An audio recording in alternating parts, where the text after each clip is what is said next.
While the loss of Stank had much bigger implications than Honeycomb ever imagined. For him, he wanted to chalk it up to the streets and just leave it as an unfortunate situation.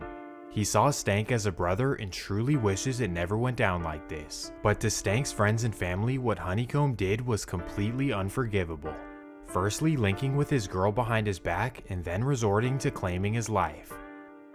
So while Honeycomb was in jail fighting his case, Stank's family was plotting for revenge if he ever got out. In fact, they were making everyone on the streets take a side. You're either rocking with us or you're rocking with him, but there's no in between. So when Honeycomb was released from jail, he quickly realized who was on his side and who wasn't. And what he started to realize is that a lot of people who used to be close to him were no longer on his side. Now what if I told you that it wasn't for moral reasons, like they didn't leave his side because of what he did to Stank, and instead they chose the other side for a completely different reason? It's because Stank's family is no ordinary family.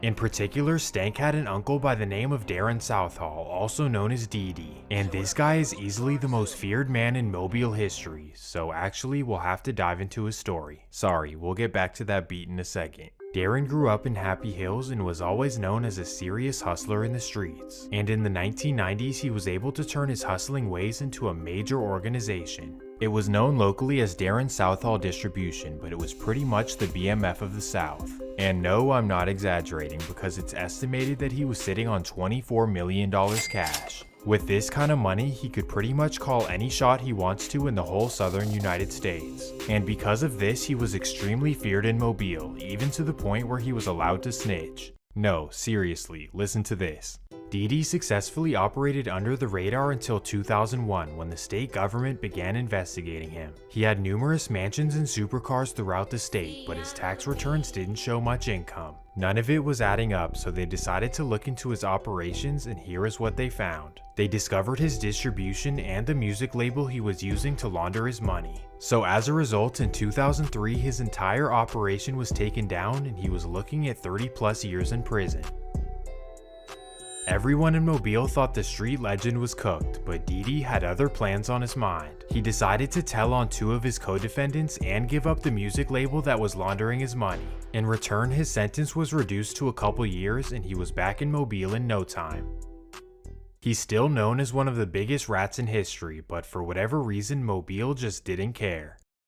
He actually went right back to the hood and rebuilt his distribution from the ground up. You might be thinking, how is this possible? But I'm trying to tell you that in the South, nobody cares that you snitched if you have money or you're feared. So after some years of rebuilding his major distribution, DD became the king of Mobile once again. According to some, a rat was running the city.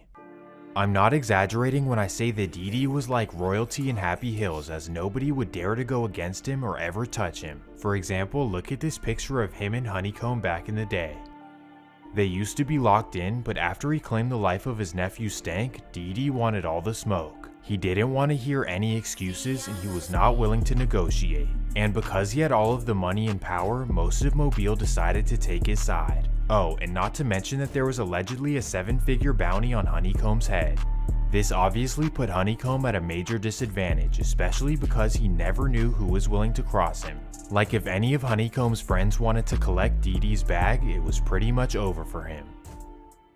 So in order to protect himself, he was forced to draw serious lines in the sand. You're either rocking with me or going over there, but I cannot have snakes in my circle. Because of this, he now had to be very careful who he was hanging with and where he was going. And to keep things organized, all of his homies took the name RN4L, and I'm sure you can figure out what that means. Anyone claiming RN4L was willing to protect and die for Honeycomb, even though they were up against Thanos. So DD Southhall vs Honeycomb Brazy was the new major beef in Mobile. Things were about to get crazy, and it was all dependent on Honeycomb coming home. Well, it's November of 2017 and Honeycomb officially beats his case and returns to Mobile. He knows he's up against a powerful boss, but he's way too prideful to leave his city. So he goes back to Mobile to pursue his rap career, but quickly things would get spicy. Just days after being released, Honeycomb is shot 8 times, including once in the head. His friends rush him to the hospital and the doctors don't believe he'll make it. But after a successful surgery, he's placed into a coma where he stays for 9 days. During this period, the doctors tell his family that he will wake up, but he'll never walk again. But miraculously, after waking up from a coma, his legs work just fine. Like I told you guys, Honeycomb is the type of dude who can survive any battle. And I ended up getting that first week and get hit up. So, you know, I was in the coma and shit, but I had shook that shit though. However, after this incident is when he woke up and realized that his ops are not playing. In fact, this is when he receives word that there's over $1 million on his head. To all of us at home, this would terrify us, but Honeycomb talks about it like it's nothing. Man, so when you speak on having money on your head, can you speak on like, what goes through your mind? Do you lose sleep over that? Hell no, I wasn't dream. Wow, Martin Luther King, I wasn't dream. Not only is he not worried about his ops, he also decides to troll them online. I don't really like that, man. I'm big stepper, bro. On soul, I'm big stepper, man. On gang, they know that. That's why they trying to kill me. Cause they know what's going on with me. That's why they trying to kill me, man. On blood, they know, but Bray's a real stepper. We gotta get him before he get us. He killed our brother already. He beat the murder charge. You need to get walked down. That's just what it is, man. Obviously, Honeycomb was ducking no smoke, but as his career progressed, it only made sense to elevate. And thankfully, his first opportunity to leave would come quickly. After a couple of his songs went viral, Honeycomb was hit up by a major boss in Atlanta. This would be a man known as Rollo Famgoon, one of the biggest hustlers in history. Rollo saw potential in his rap career and wanted to get him off to Atlanta. So immediately, Brazy hopped on I-65 to head for the big city. There, he spent his days and nights in a professional studio recording banger after banger. In the process, he started to get tens of millions of views and noticed by a nationwide audience. But more importantly, he was out of Alabama and he was rolling with a boss even bigger than Didi. This was honestly a match made in heaven, and Brazy was on his way up. But then out of nowhere, everything would come crashing down. Tonight, a major raid on a Southwest Atlanta home, and we now know that house belongs to an Atlanta rapper named Rollo. Rollo's team tells me he's being targeted and is sitting in jail wrongfully accused. But a federal criminal complaint lays out how investigators allegedly connected Rollo to the operation. Before we dig any deeper into this, let's tell you who 23-year-old Terrell Davis, aka Rollo, is if you're not familiar with Atlanta's hip-hop scene. The artist has a huge social media presence and following, with more than 200,000 monthly listeners on Spotify and song collaborations with T.I., 2 Chainz, Future, Gucci Mane, and so many others. And now, criminal complaint alleges the rapper, who's called this apartment complex in Atlanta home, a complex just raided yesterday, is the leader of a gang referred to as Famerica, a name Rollo regularly uses to refer to his music team. But according to the complaint, the investigation dates back to December, when investigators stopped 3 vans leaving Fulton County Airport. Inside one, they allegedly found 520 pounds of worth about $1 million on the street. Rollo wasn't inside the van.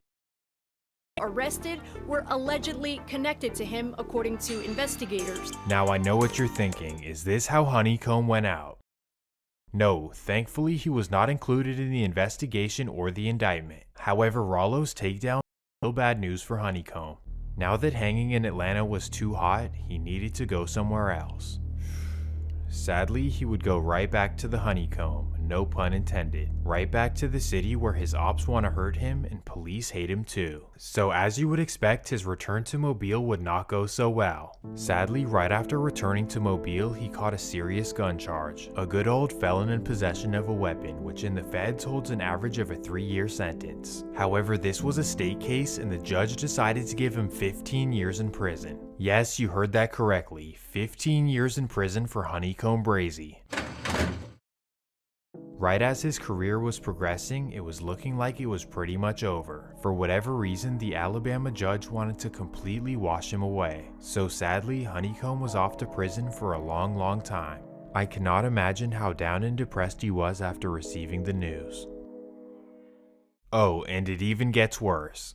Honeycomb was placed in a prison cell with his own father. Y'all shared the same cell? Yeah, we slept in the same cell. Match count at West Jail. How does that work? Like, did y'all make it like that, or did he just? No, they just put me in the cell with him.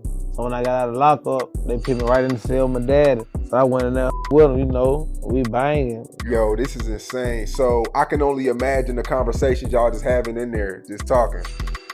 Yeah, we would have real conversations. Like I got money on my head.